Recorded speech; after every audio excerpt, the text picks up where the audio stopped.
ኢየሱስ የዓለምን ሁሉ ኃጢአት ተሸክሞ መስቀል ላይ ስለወጣ ኃጢአት ሆኖ ነበር። እሱ ኃጢአተኛ ሳይሆን ኃጢአት ሆኖ ነበር። እግዚአብሔር አብ ደግሞ ኃጢአትን ስለሚጸየፍ ኃጢአትን አያይም። ልጁ ላይ ያስጨከነው የሰው ኃጢአት ነው።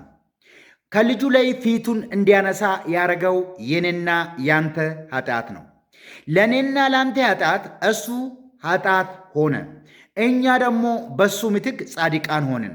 ቦታ ተቀያይረን ነበረ። ታዲያ እግዚአብሔር አብ ፊቱን ከኢየሱስ ላይ አዙሮ ማንን እያየ ነበረ?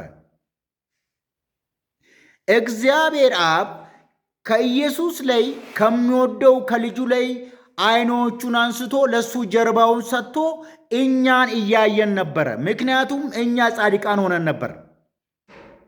እኛ ጸድቀን ነበር፣ ንጹሕ ሆነን ነበር። በኢየሱስ ምትክ እኛ ሆነን ነበር፣ ቦታ ተቀያሬን ነበር። መጀመሪያ ለእኛ ጀርባውን ሰጥቶ የነበረ እግዚአብሔር ለእኛ ፊቱን መለሰ። እግዚአብሔር አብ ፊቱን ወደ እኛ እንዲመልስልን ያደረገው ኢየሱስ ነው።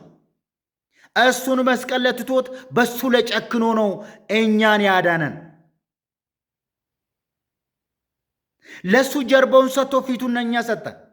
ኢየሱስ እግዚአብሔር አብ እኛን የሚያይበት መነጽር ነው።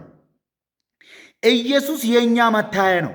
እግዚአብሔር በኢየሱስ በኩል ነው እኛን የሚያየን፣ በደሙ በኩል ነው እኛን የሚያየን። እግዚአብሔርን በልጁ ላይ ያስጨከነው የኔና ያንተ ኃጢአት ነው።